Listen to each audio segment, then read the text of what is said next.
Hello, I'm Andy Morton from Sallerton Wood. Today I'm going to introduce you into how to make a Kuksa.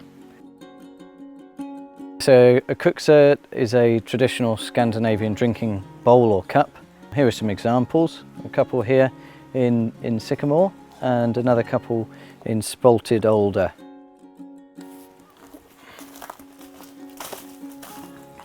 Right, here's my blank. So there I've got a piece of wood ready to mark a Kuksa on.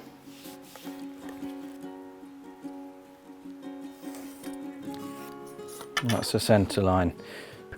Here I'm just going to roughly sketch around.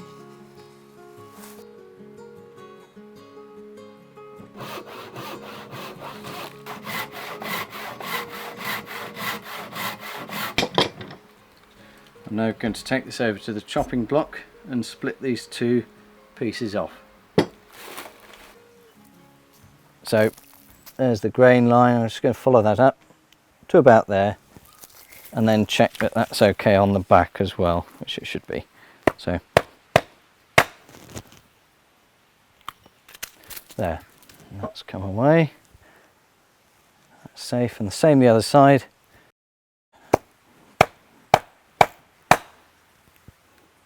Yeah, that should, yep. So there, that just, so I'm just going to pare the wood away. You can start to see the lovely colours in the alder now as the shavings peel off.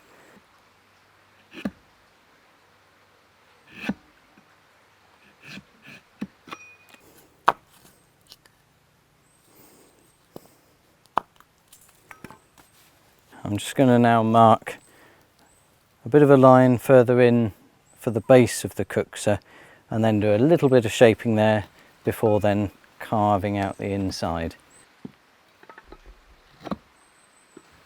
It's only very rough at this stage. So I'm going to take it over to the shaving horse. I'm using the spoke shave now, so that was finished by the side axe.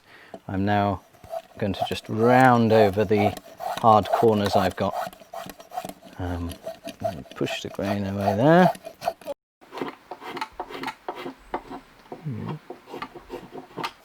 Now I'm happy that I've got the rough shape at the outside of the bowl. I'm going to clamp it to the bench and start the inside by carving it out. I'm going to start in the middle. Start with small shavings. You notice I'm going across the grain here, and that's because I can do these long shavings across the grain. If I'm going lengthways on the grain, I'm going to try lifting up the grain and tearing it, so you've then got to keep on going to and fro. So I'm starting off at least across the grain.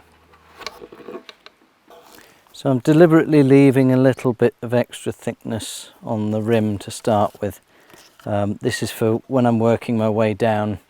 There's a bit of levering going on and that will bruise the rim, so I want to get down to depth and then have another finish of the side walls.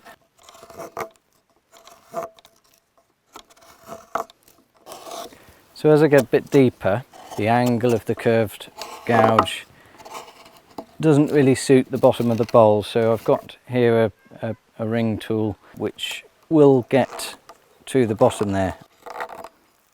When you're finishing the final cuts, try not to take too much material off, just tiny little wisps.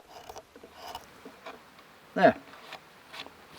Now I've got the outside, the inside all roughed out nicely. I can think about the handle and the shape I want.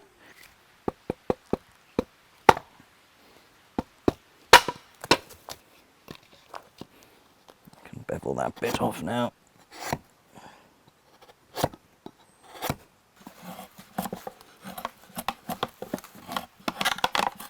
I'm still leaving the handle long at the moment, which will help me hold it with the hand whittling. So as far as I'm going to go at that stage, I'll go on to the craft knife now.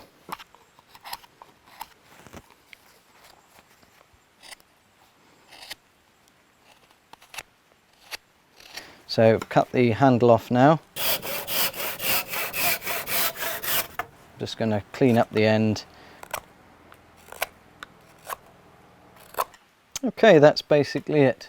I'll put that aside to dry, and then when it's dry I can either go over chip carve the thing or sand it.